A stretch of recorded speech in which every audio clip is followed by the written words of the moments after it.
Assalamu alaikum, Imam Asif. How are you doing? Walaikum assalam wa rahmatullah. Alhamdulillah. How are you? Good, good. Alhamdulillah. We wanted to spend some time today talking about i'tikaf.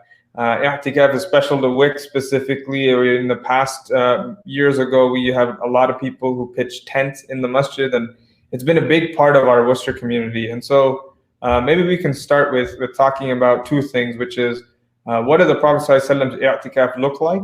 And kind of what are the benefits? Why did he do it?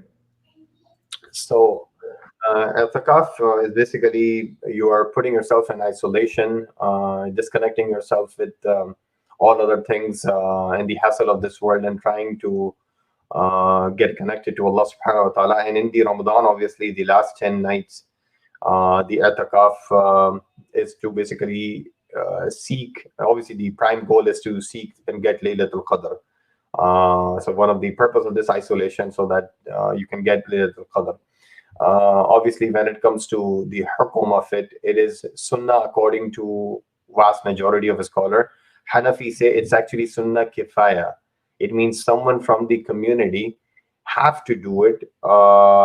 That's sunnah kifaya. The vast majority, the majority said is actually sunnah.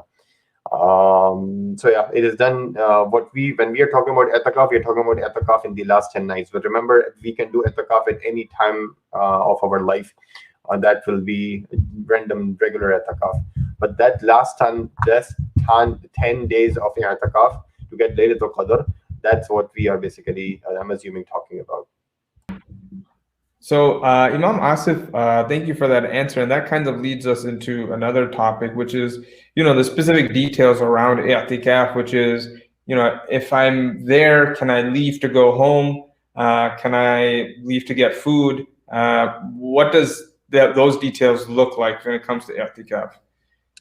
So if you're doing full-time i'tikaf in the last 10 nights, as Rasulullah Sallallahu Alaihi Wasallam said, in the last 10 nights of Ramadan, last 10 days of Ramadan, then you should not leave the masjid if you're doing for the full-time reward, unless there is a legitimate need. And legitimate need will include leaving for restroom, leaving for shower, leaving for food. If there is no one who can deliver the groceries for you, then you can basically go out and eat at your home.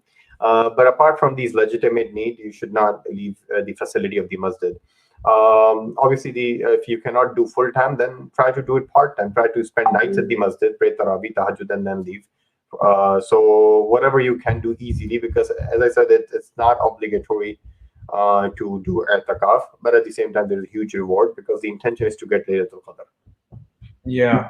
No, that's very true. And of course, it being sunnah makes it a little bit easier to determine the schedule. So I wanted to give you an opportunity to talk to the sisters specifically.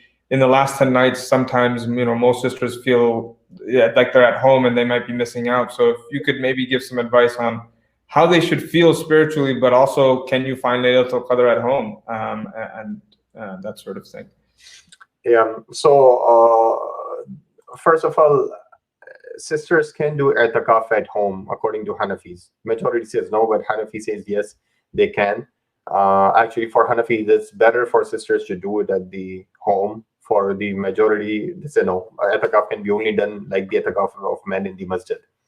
So we can say that if you have some reason what is keeping you in the house, and maybe it's not allowing you to come to masjid, you can whether it's small kids or the responsibilities, you can first of all try to make a tag team with your husband. If that's not working, if your husband is imam of the masjid or the vice president of the masjid, that they have to be there for the service of the community, then you can do i'tikaf at your home according to Hanafi opinion. If not the entire thing, whatever you can easily. Try to isolate yourself from the hassle of the house and focus on Allah subhanahu wa ta'ala, and come out of that whenever you need to take care of the basic needs.